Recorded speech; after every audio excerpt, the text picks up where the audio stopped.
The fjord is still dark when the skald wakes, though the sky above the mountain has already begun to soften at its edges, the black thinning into a deep, unhurried blue that will take its time becoming morning. He does not rise quickly. Nobody rises quickly in the longhouse before the fire has been fed, before the cold that settled into the timber overnight has had a chance to lift even slightly. And so he lies for a while beneath the layered wool and the old bearskin, listening, the way he has listened every morning of his life, to the particular silence of a hall full of sleeping people. It is not silence exactly. It is breathing, dozens of slow breaths overlapping, the occasional shift of a body against straw-filled bedding, the tick and settle of the great roof beams cooling and contracting after a night without sun, the wind finding whatever gap it can along the turf roof and worrying at it patiently, without malice, the way the wind does everything here, patient and enormous and never quite finished. He is the one who will speak the words tonight that give this hall its memory. And so his mornings begin the way they always begin, with him simply lying still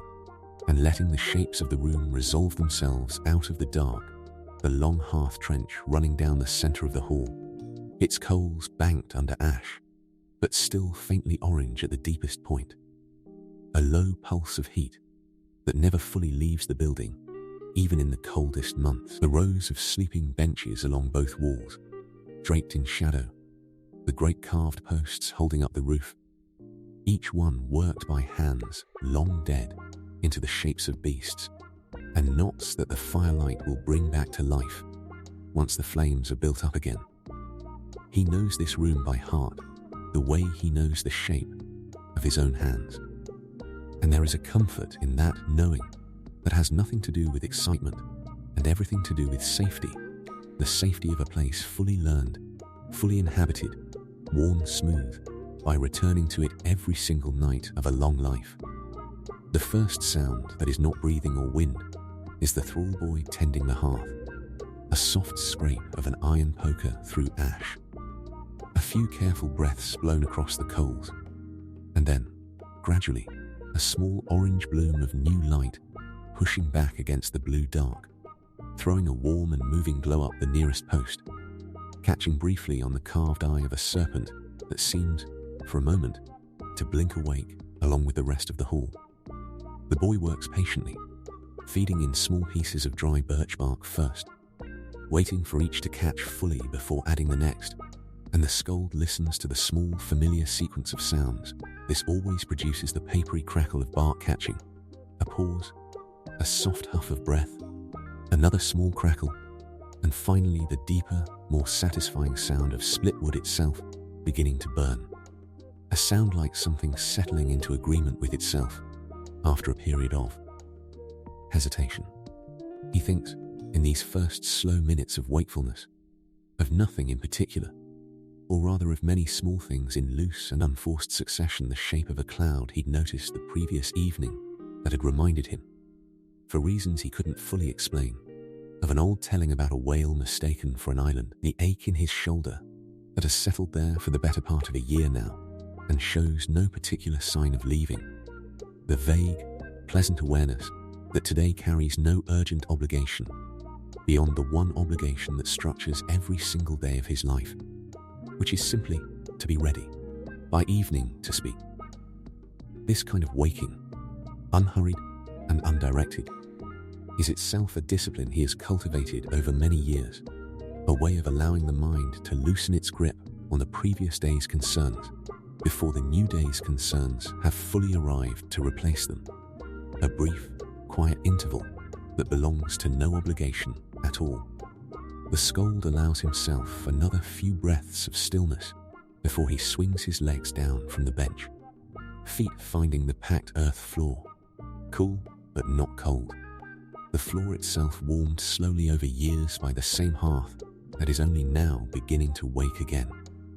He wraps his cloak over his shoulders, a heavy weave the color of wet slate, pinned at the shoulder,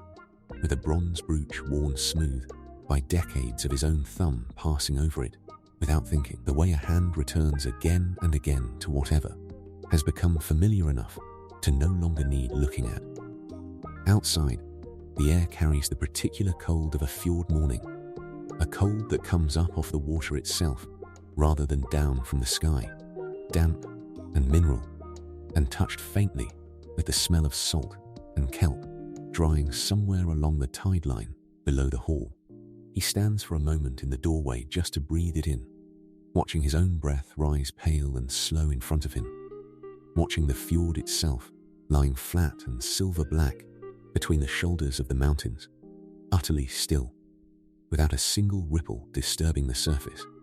as though the water itself were also only just beginning to consider waking. Far across that water, the opposite ridge is still holding on to the last of the night, a deep charcoal shape against a sky now unmistakably lightening, streaked at its lowest edge with a thin band of pale gold that has not yet decided whether it is dawn or merely the memory of dusk, delayed by a night that, at this time of year, is generous with its darkness and slow to release it. The longhouse itself sits low and long against the hillside, turf-roofed, grass still growing pale and frost touched along its curved back, so that from a distance it looks less like a building than like the hill itself had simply decided, at some point in the deep past, to grow a door and a smoke hole and begin sheltering people inside its own body. Smoke rises now in a thin, unhurried thread from that hole, catching the very first colour of the coming sun, turning briefly amber before dispersing into the vast and indifferent sky. He listens to the settlement waking around him in pieces, a dog somewhere shaking itself and trotting off toward the water, a rooster deciding, without much conviction, that it is finally time. The creak of a door at the smaller house near the boat sheds, someone's low voice offering a word to someone else's lower answer, the particular clatter of a wooden bucket set down on stone. None of it is urgent. Everything here moves at the pace the light allows, and in this season the light allows very little, so the people move accordingly, unhurried, conserving themselves the way the land itself seems to conserve its warmth, its colour, its brief hours of usable sun. He walks down toward the boat sheds first, not because there is any particular task waiting for him there, but because it is his habit, an old one,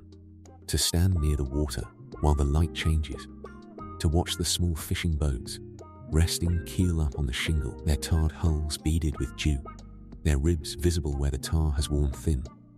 each boat holding the specific quiet dignity of a vessel that has carried its people safely across water that does not forgive carelessness. Gulls move overhead in loose, unbothered formations, calling occasionally, their cries carrying strangely far across the still air of the fjord, bouncing once, faintly, off the far ridge before fading. He crouches at the tide line and lets his fingers trail briefly through the shallow water pooled among the stones, cold enough to sting faintly, clean enough to see every pale pebble beneath the surface, and for a moment he simply watches the small ripples he has made spread outward and vanish, the water returning,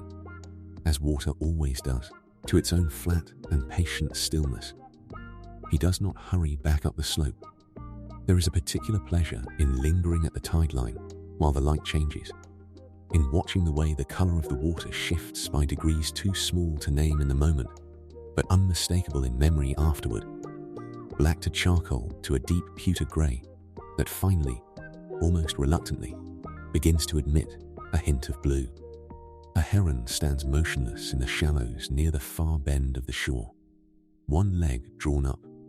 patient in a way that makes the skald's own patience feel almost hurried by comparison, and he watches it for a long while without either of them moving, until at last the bird strikes, quick and certain, and the small silver flash of its catch disappears down its throat before the ripples it may have even finish spreading. Further along the shingle, an old net has been left out overnight to dry, strung between two weathered posts, and he runs his fingers absently along its knots as he passes, feeling the particular roughness of hemp gone stiff with salt, each knot tied by hands he could probably name if he thought about it long enough. Since nets in a settlement this size are mended and remended so many times across so many seasons that eventually every knot belongs, in some sense, to everyone who has ever worked that net, rather than to whoever tied it first. Somewhere behind him, up near the smaller houses, a child's voice rises in a brief complaint and is immediately, calmly overridden by a mother's low reply. And then both voices fade back into the general soft murmur of the settlement continuing its unhurried waking. By the time he climbs back up toward the hall, the sky has shifted further, the gold band along the ridge widening, deepening at its edges into a soft rose that touches the undersides of a few scattered clouds without quite committing to full sunrise. Smoke rises more thickly now from several roofs at once. Someone is splitting kindling near the smithy, the sound arriving a half second after he sees the axe fall. A small delay that has always fascinated him without his ever quite knowing why, as though sound itself moved more carefully across this landscape than light did, respecting distances that light simply ignored. The Jarl's Hall, larger and set slightly apart on its own raised ground, has its own hearth smoke rising in a thicker column, and it is there, eventually, that the skald is expected, though not urgently, not before the household itself has finished its own slow unfolding into the day. Inside the hall now, fully lit by the rebuilt hearth fire, the carved posts throw long shifting shadows across the walls, the serpents and interlocking beasts seeming to shift position slightly with every flicker, an old trick of firelight that he is never tired of watching in all his years of sitting near this particular hearth. Benches are being cleared of bedding, furs folded and stacked, the household beginning its daily business, a woman near the far wall working a bone needle through leather with the unhurried competence of long practice, two men near the door checking the fletching on a set of arrows, laughing quietly at something neither says loudly enough for him to catch. The smell of the hall is a familiar layered thing. Wood smoke first, and always, then the fainter animal warmth of wool and fur. A trace of last night's meal still clinging to the air, tallow and roasted meat, and the mineral tang of the sea that seems to seep into everything here, regardless of how far from the water any object sits. He takes his place near the hearth, but not at its center, on a low bench worn into the particular shape of his own body from years of sitting exactly here. And for a while, he simply watches the fire, feeding it occasionally with a piece of split birch from the stack beside him, listening to the particular hiss and crack of green wood meeting old coals, watching sparks rise and vanish into the dark of the roof space above, swallowed by shadow before they ever reach the smoke hole. This is not idleness, though it might look like idleness to someone unfamiliar with what a skald's work actually requires. This is the work itself, or the beginning of it, the slow, deliberate gathering of attention, the quieting of everything unnecessary in the mind so that what remains has room to move. A skald does not simply remember stories the way another man might remember the location of a good fishing ground. He carries them the way a vessel carries water, shaped by them as much as shaping them. And the carrying is not effortless. Some mornings the words come easily, rising in him the way the tide rises, steady and inevitable. Other mornings they resist, hide themselves in some deep corner of memory, the way a fish hides beneath a shelf of rock. And on those mornings he has learned not to force them, but simply to wait, to sit near the fire and let his mind move slowly across the shapes of old sagas, the way his fingers might move across the carved posts, tracing familiar grooves worn smooth by long handling, trusting that the words will surface in their own time, the way the water always eventually gives up whatever it has been holding. Today the Jarl's Hall has quiet business, rather than urgent business, no raiding party preparing to depart, no dispute to settle, no visiting chieftain to be honored with unusual ceremony. It is, in its own way, one of the better kinds of days, a day with room in it. And the skald spends the slow morning hours doing what he has always done on such days, walking the edges of the settlement, greeting people by name, sitting for a while with the old woman who keeps the goats and who remembers, better than almost anyone else living, the details of events from 40 winters past that the skald himself has turned into verse details that matter enormously to the accuracy of what he will eventually speak aloud, the precise colour of a particular sail, the name of a dog that accompanied a particular voyage, small true things that anchor a larger telling in something the listeners can trust. She sits outside her small turf house with a basket of wool at her feet, her hands working steadily at a distaff even as she talks, her voice roughened by age but still clear, still amused by her own memory in places, pausing sometimes to correct herself, to insist that no, it was not that winter, it was the winter after, when the ice came early and stayed late, when 3 ships were lost near the northern Skerries, and everyone spent that whole dark season afraid to speak the names of the drowned too loudly, as though the sea itself might overhear and take offence at the reminder. The skald listens without writing anything down, because nothing here is written down, because the entire weight of memory in this world rests on living voices, passing detail to living voices, an unbroken chain stretching back further than anyone present can name with certainty, and his task, later tonight, will be to become one more link pulled taut in that chain, holding, for one more evening, the accumulated weight of everyone who came before. Her goats move about nearby, unbothered by the conversation, one of them working its way steadily along a low stone wall in search of whatever thin winter grass still clings between the rocks, its small bell giving a soft, irregular clink with every shift of its head.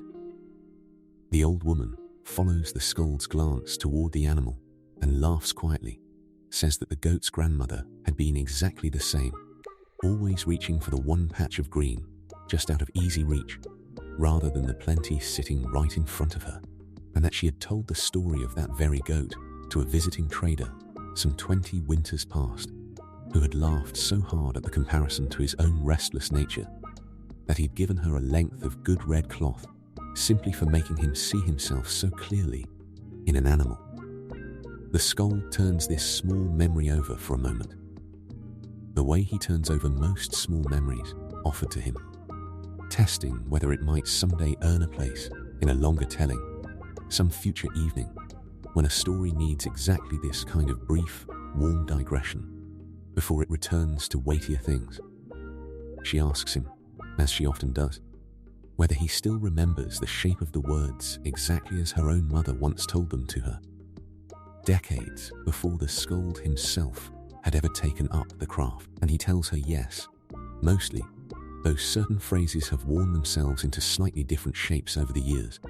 the way a path through grass changes slightly depending on which feet have walked it most recently. She nods at this without complaint. She has told him before that she does not mind the drift, that a story kept too rigidly exact begins to feel less like memory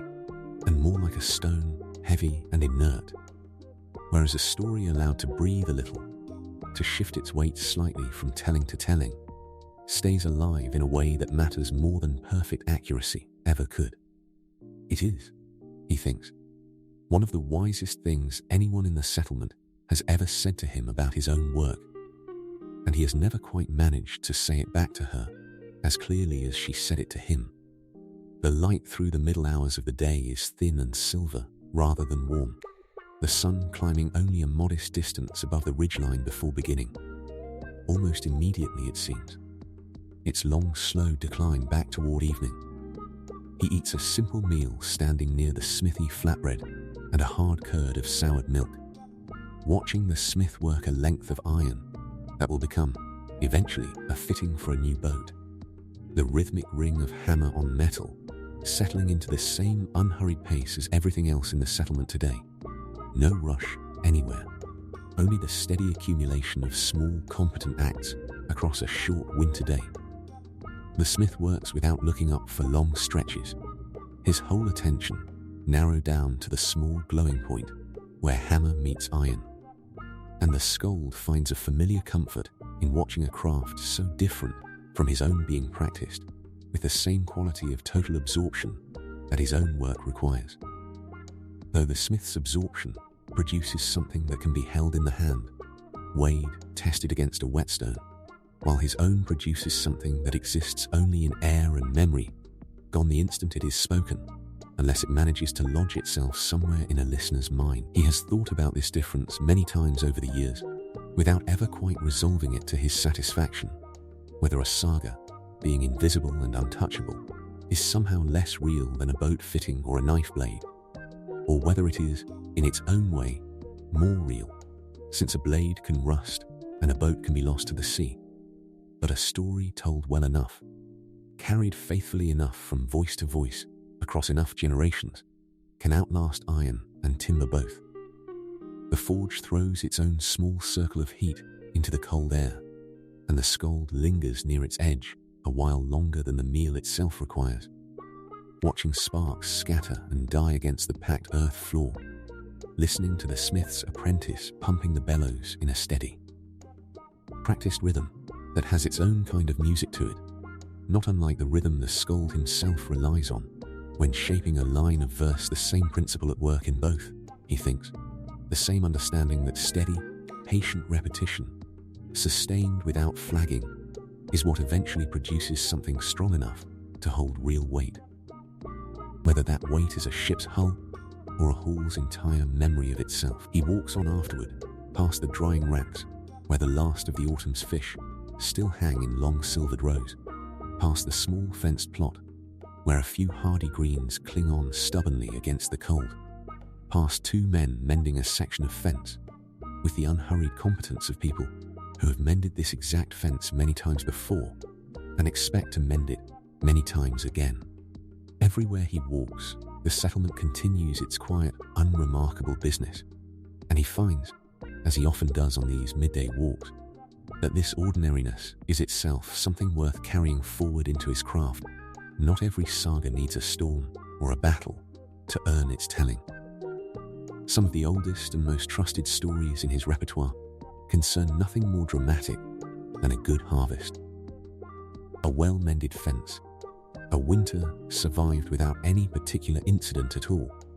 and the hall listens to those tellings with just as much quiet attention as it gives to tales of voyages and blood,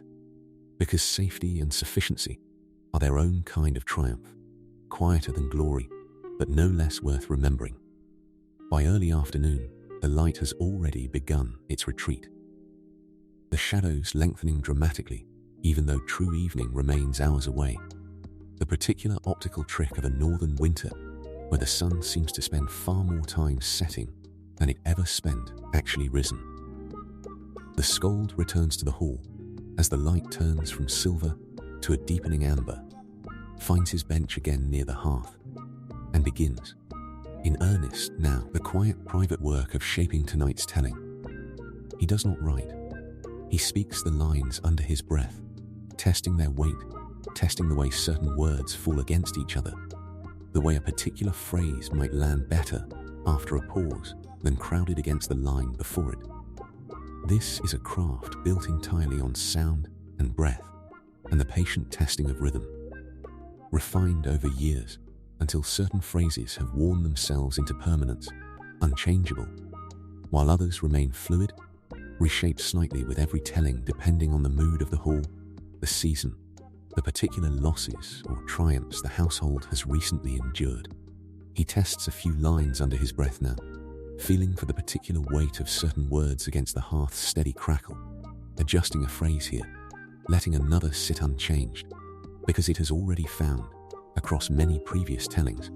exactly the shape it needs. This part of the work is invisible to everyone else in the hall. The woman with her needle and leather does not look up. The men checking their arrow fletching continue their quiet conversation undisturbed, and the skald has always found something oddly restful in that invisibility, in being able to rehearse the evening's wait while seated among ordinary daily business, nobody expecting anything more of him yet than the ordinary presence of a man sitting near a fire. Tonight's telling, he has already decided, will be an old one,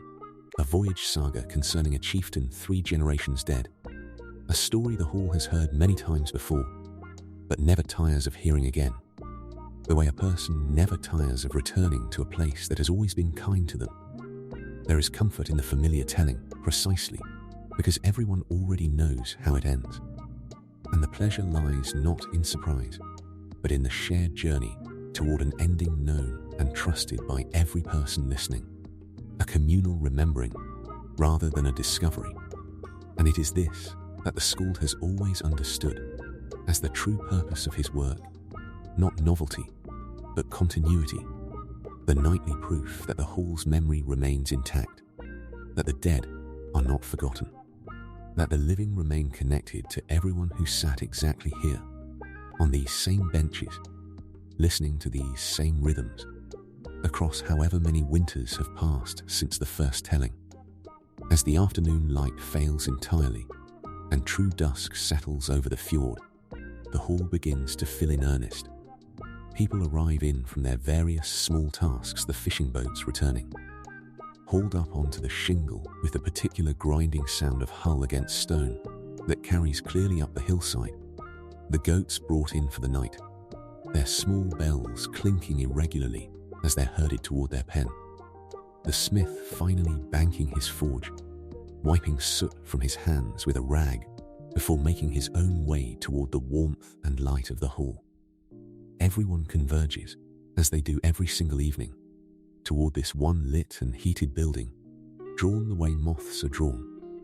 not out of any particular urgency, but out of the simple accumulated pull of warmth and light and company against the enormous cold dark surrounding the settlement on every side. The evening meal is a communal thing. Trestle tables set up along the hall's length, benches filled shoulder to shoulder. The food itself simple but plentiful, a rich stew of dried fish and root vegetables, flatbread passed hand to hand, mead poured generously from a shared vessel, the whole meal accompanied by the low continuous murmur of many conversations happening at once, occasional laughter rising above the general hum. The particular warm chaos of a household eating together after a day spent largely apart. Steam rises from the stew pot each time the lid is lifted, carrying the smell of dill and smoked fish and the faint sweetness of parsnip cooked soft. And someone near the far end of the table is telling, badly and at too much length, a small story about a seal that had followed his boat for nearly an hour that afternoon, and the table's patient, half-amused tolerance of his overtelling is its own kind of warmth, the kind that only exists among people who have shared enough meals together to have long since stopped expecting every story to be a good one. Children weave between the benches even as the adults eat, chasing some private game whose rules seem to shift depending entirely on who is currently winning, occasionally scolded back toward their own seats by whichever adult happens to be nearest, though the scolding carries no real weight behind it, more ritual than reprimand. Someone passes the skald a particularly good piece of the fish, the fatty portion near the head that most people fight quietly over, without ever admitting they're fighting over it, and he accepts it with the small nod that serves, among people who have eaten together for years, as its own complete form of thanks. The hearth fire throws its warm, restless light across all of it, the tired faces, the steam, the children ducking beneath elbows, and for a while, the entire hall exists inside that single warm circle of light, the enormous cold dark surrounding it on every side rendered, for this brief communal hour, almost entirely irrelevant. The skald eats among them, unremarkable at this point in the evening, simply one more member of the household taking his meal, though he notices, as he always notices, the way certain eyes drift toward him periodically throughout the meal, an anticipation building quietly beneath the ordinary conversation, everyone aware, without needing to say so, of what will come once the meal itself has settled and the fire has been built up higher for the evening. The Jarl himself,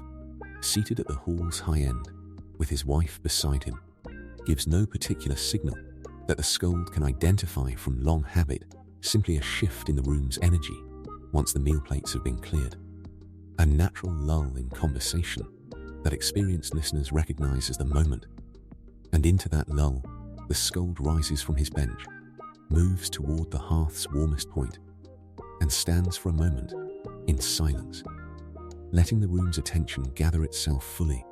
before he speaks even a single word. The fire behind him throws his shadow long and shifting across the assembled faces, and for a moment before he begins, he simply looks out at the hall, at the firelight moving across dozens of familiar faces turned toward him, at the carved posts and their eternal serpents catching the light exactly as they have caught it every single night of his life in this hall,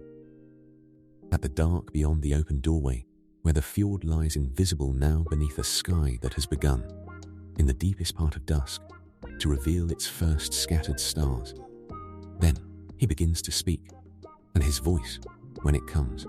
is nothing like his ordinary speaking voice. Deeper, more deliberate, carrying a rhythm built from decades of careful practice, each line falling into the next with the patient inevitability of waves reaching a shore. He opens, as he always opens this particular telling, not with the voyage itself, but with the hall that waited for it, a description of this very fjord in the specific season the ship departed, the shingle beach crowded with everyone the settlement could spare.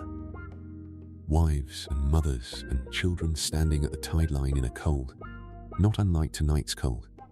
watching a single sail grow smaller and smaller against grey water until distance finally swallowed it whole. He lets that image hang in the room for a moment, the whole hall already half inside the memory, before the true telling has even properly begun. Because every person listening tonight has stood at that same tide line themselves, watching some other ship, some other sail, and the shared ache of that recognition is, he has learned, across many years of this craft, the surest way to open any door into a story worth entering fully. He tells of a voyage taken generations before anyone in this hall was born, of a chieftain whose name every person present already knows by heart, of a ship built from timber cut on this very hillside, launched from this very shingle beach below, carrying men whose grandsons and great-grandsons now sit listening with the particular stillness that only this kind of telling produces, not the restless quiet of waiting, but the deep, settled quiet of people being carried somewhere together, all of them following the same current of words toward the same remembered shore. He speaks of the ship cutting through grey water beneath a sky heavy with the promise of storm, of the particular colour the sea turns in the hour before weather arrives, a colour the old sailors call by a word that has no equivalent in ordinary speech, a colour somewhere between iron and slate and the deep green of standing pine. He speaks of the wind finding the sail and holding it taut through a long night's sailing, of the low creak of the hull working against the strain, of men taking turns at the oar, not because the wind had failed, but because the rhythm of rowing kept a crew warm and awake through the coldest hours. A steady physical counting that held exhaustion at bay far better than stillness ever could. He speaks of landfall finally sighted at grey dawn, of a coastline unfamiliar and half hidden in mist, of the particular silence that fell across the ship's crew as they approached land they had never before seen. Every man watching the shore for smoke, for movement, for any sign of what waited among the dark trees, crowding down almost to the water's edge. He describes the way the mist itself seemed to part reluctantly ahead of the ship's bow, thinning just enough to reveal a narrow beach of dark stone before closing again behind them, as though the land were deciding, moment by moment, exactly how much of itself it was willing to show to strangers arriving uninvited from the sea. He speaks of the low, steady sound of the oars through that final approach, no man speaking above a whisper, the whole crew moving with the particular careful quiet of people who understand that the next few moments will determine whether this voyage becomes a story of welcome or a story of blood. And later, once the long winter among the strangers had finally released its grip and the ice had cracked and drifted clear of the harbour, He speaks of the morning the ship was finally relaunched, of the whole crew and half the strangers' settlement gathered at the shore to help haul it down over rollers of green wood, of the particular mixed feeling in the air that morning, gladness at the thought of home tangled inseparably with a real unexpected sorrow at leaving people who had, by the season's end, become something closer to family than to strangers. He speaks of the old woman who had first offered the bowl of warmth on that first frightened morning, standing now at the tide line as the ship prepared to depart, saying nothing, simply watching, her hands folded in front of her, the same way they had been folded that very first day, and of how the young hot-tempered crewman, the same one whose quarrel over a knife had nearly ended everything months before, had gone to her before boarding and pressed into her hands the very knife that had caused the trouble. A gift instead of a grievance, the whole quarrel folded quietly and permanently into something that could finally be let go. He speaks of the voyage home itself, favorable winds for most of the crossing, the particular lightness that settles over a crew once a ship's bow is finally, unmistakably pointed toward familiar water. Men who had been silent and watchful throughout the outward voyage now singing between shifts at the oar, badly and cheerfully. Songs everyone in the hall listening tonight still knows by heart. Some of which the skald half sings himself in these lines, his ordinary telling voice dipping briefly into melody before returning just as smoothly to its steady narrative rhythm. The hall listens without moving, the fire settling slowly behind the skald's steady voice. Occasional pieces of wood shifting in the hearth with a soft collapse of coals, the sound absorbed easily into the rhythm of the telling rather than disrupting it, as though the fire itself had learnt, across countless evenings exactly like this one, precisely how to accompany rather than interrupt. Children who had been fighting sleep earlier in the evening lean now against whichever adult sits nearest, eyes half closed, still listening in the particular drifting way children listen to stories they have heard many times before, absorbing the familiar rhythm more than the specific words, comforted simply by the presence of the telling itself continuing steadily onward the way the tide continues, regardless of who watches it. The saga moves through its long middle trials of weather. A difficult winter spent among strangers whose language the crew did not share. Small moments of unexpected kindness offered by people who had no reason to offer any. A long homeward voyage undertaken the following spring, once the ice finally released its grip on the northern waters. He speaks of the first days among the strangers, of how the chieftain's crew, exhausted and far from home, had approached the unfamiliar settlement with weapons ready and voices low, expecting hostility as the natural response to armed men arriving uninvited on a foreign shore, and of how instead an old woman of that place had walked out alone to meet them, unarmed, carrying nothing but a clay bowl of something warm, and had simply held it out toward the nearest man without a single word passing between them that either could have understood. He lets the hall sit with that image for a moment, the offered bowl, the silence, the sheer improbability of kindness arriving exactly where fear had been expected, before moving the telling forward into the slow work of that long shared winter the crew, learning enough of the stranger's tongue to trade jokes badly and be laughed at for it, teaching in return a few words of their own that the strangers mangle just as badly, the particular warmth that grows between people who cannot fully speak to each other, but who share a fire, share food, share the simple daily labor of surviving a hard season side by side. He speaks of one man among the crew, young and hot-tempered, who nearly undid all of it one evening over some small misunderstanding involving a borrowed knife, how the whole hall of strangers had gone still and dangerous in an instant, how it was the chieftain himself, not through threat, but through a long, carefully chosen silence, and then a single quiet joke at his own crewman's expense, who had turned the moment back from the edge of violence toward laughter, and how that single choice of joke, instead of a blade, had likely saved every life On both sides of that fire, the skald lets his voice slow deliberately through this passage, giving the hall time to feel the weight of how close the whole voyage had come to ending in bloodshed,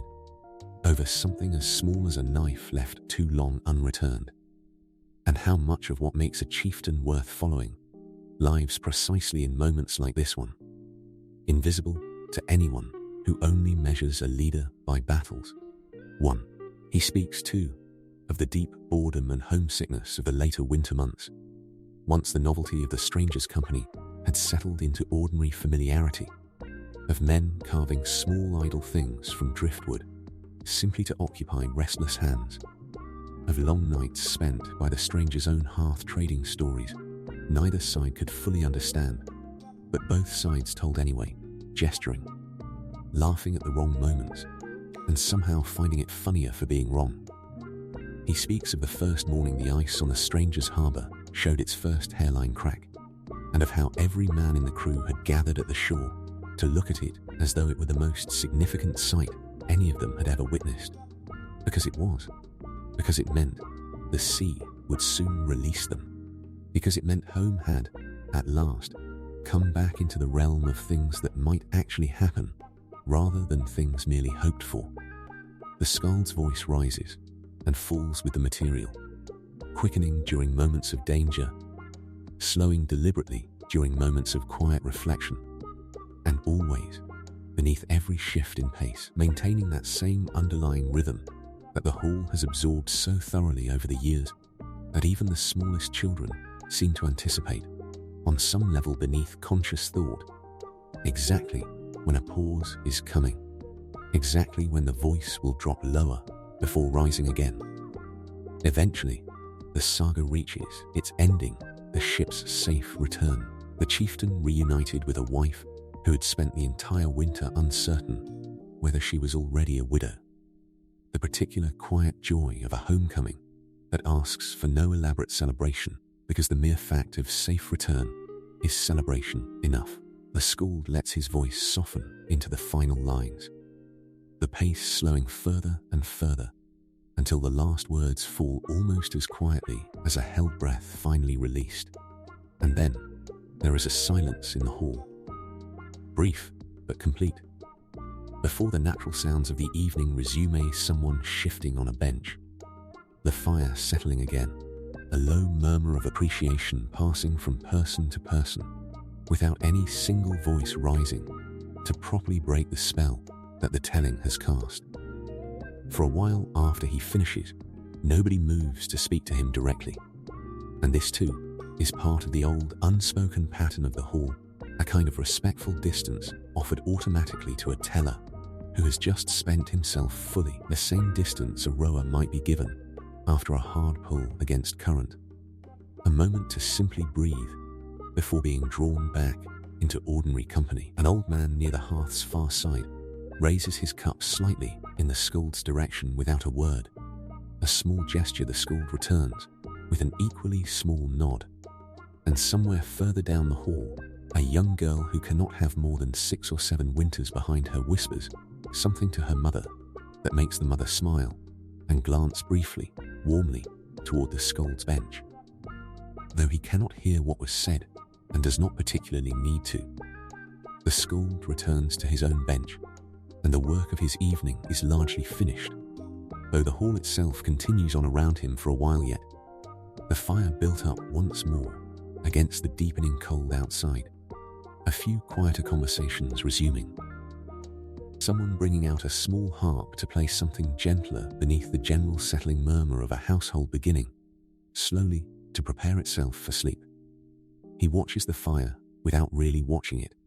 the particular unfocused gaze of someone who has spent his entire evening's energy and is simply allowing his body to rest in the aftermath, listening now rather than speaking, letting the ordinary sounds of the hall wash over him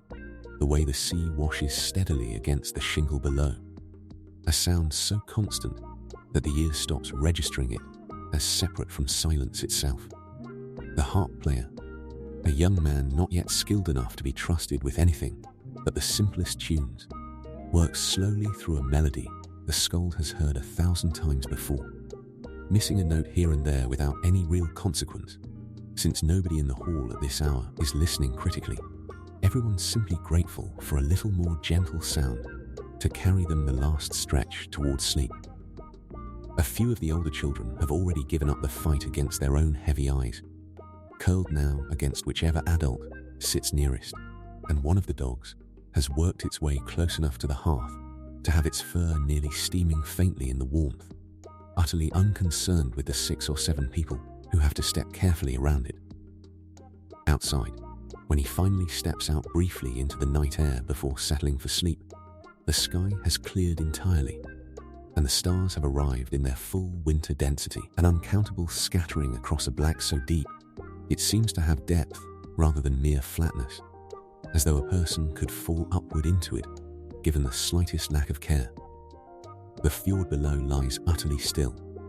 holding a faint, reflected shimmer of that same starlight along its surface, broken only very occasionally by some small, unseen movement beneath the water.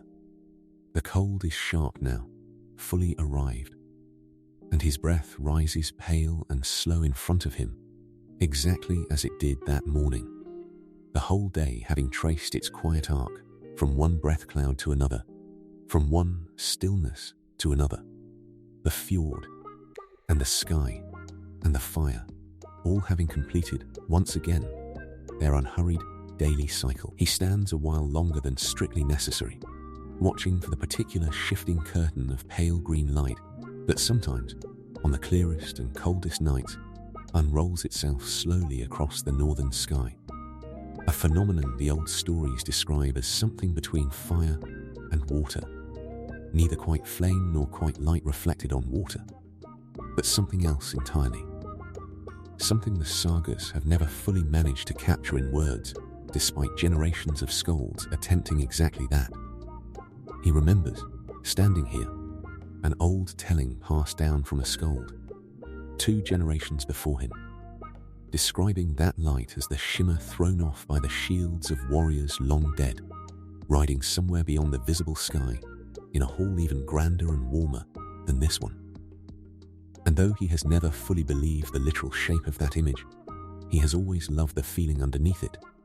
the idea that even the coldest, most indifferent parts of the night sky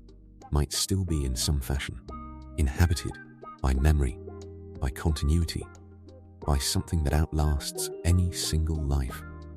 Tonight the sky offers only its ordinary stars, undisturbed by any such display, and he finds a quiet satisfaction even in that ordinariness. A night simply being what it is, without needing to offer anything extraordinary to earn its place in memory. He traces, without much effort, the handful of star shapes the old sailors used to hold their course when the coastline itself is lost to fog or darkness. The same shapes his own father once traced for him as a boy, standing on this exact shingle, patiently naming each cluster of light, as though introducing him to distant relatives he would need to recognize again someday on his own. He finds himself, for a moment, doing exactly what he does every night in the hall, though here there is no audience, and no fire, and no expectation, simply noticing and holding, and letting the noticing settle into memory without any particular urgency about what it might become later. The cold has fully found its way through his cloak by the time he finally turns back toward the door, fingers stiffened slightly, the tip of his nose numb in the particular way that always makes him grateful, in a small and immediate fashion, for the warmth waiting just a few steps away. When he finally returns inside, the hall has settled considerably, most of the household already arranging themselves for sleep along the benches, furs pulled up against the persistent cold that even a well-fed hearth cannot fully banish from a room this large. He finds his own bench, the one worn into the exact shape of his body from years of sleeping in precisely this spot, and settles himself beneath the same layered wool and bearskin he rose from that morning, the fabric already carrying the particular residual warmth of the hall around it, the fire's glow, now reduced once more to a low-banked orange, casting almost no light, but still, faintly, still present, still holding its patient heat against the night, the way it has held that heat through every night he can remember. He lies for a while, listening to the hall settling fully into sleep around him, the same overlapping breathing he woke to that morning, now beginning its slow accumulation once more. The wind still worrying gently at the same gap in the turf roof it has worried at for years, without ever quite widening it. The distant and almost imperceptible sound of water somewhere beyond the walls. Patient, endless, indifferent to whether anyone is awake to hear it or not. His mind drifts, as it often does in this last stretch before sleep, back over fragments of the telling he gave that evening, certain lines surfacing briefly and then dissolving again, the way driftwood surfaces briefly on a wave before the water reclaims it. No urgency in the drifting, simply the natural aftermath of a mind that has spent its day carrying something heavy and is now, finally, permitted to set that weight down. Somewhere near the door, one of the dogs shifts and sighs in its sleep. Somewhere in the dark rafters above, a beam creaks softly as it continues its slow, centuries-long process of settling into the exact shape the roof requires of it. The fire ticks quietly to itself, a coal shifting, a small sound absorbed instantly into the larger quiet surrounding it. Further down the bench, someone murmurs a few unintelligible words in their sleep, and then falls silent again. And near the far wall, a baby fusses briefly before being soothed back down by a low, wordless hum that the skald recognizes, distantly, as the same tune the mother's own mother used to hum. One more small unbroken thread, running quietly beneath the larger threads he spends his evenings weaving aloud. He thinks, in these last drifting moments before sleep fully claims him, of the old goat woman's words from that morning, about a story allowed to breathe rather than fixed too rigidly in place. And it seems to him now, poised at the very edge of sleep, that the whole hall operates on exactly that principle. Every person within it a slightly different shape than they were the night before. Every retelling of every saga slightly different from its last telling. And yet the whole of it holding together, night after night, winter after winter, into something that feels, from the inside, entirely stable, entirely permanent, even though he knows, in the same way he knows the tide will always eventually turn, that permanence here is really only ever a very long, very patient kind of change. And beneath all of it, beneath the breathing and the wind and the settling timber, the fjord continues its endless, patient work of simply lying still beneath the stars, holding the whole sleeping settlement gently within the cupped shape of its mountains, exactly as it has held this same settlement and the settlements before it, and will hold whatever settlements come after, long after every voice that spoke or listened in this hall tonight has become, in its turn, only another story carried forward by some future skald, standing near some future hearth, waiting, patiently, for the room to grow quiet enough to begin. The night stretches on, unhurried, complete. The hearth holds its low heat. The wind holds its gentle worrying at the roof. The water holds its stillness. And the skald, having given the hall its memory once more, finally allows his own mind to release its hold on waking, drifting downward slowly, the way snow drifts downward through still air, unhurried, weightless, settling finally and fully into the deep and dreamless dark that waits.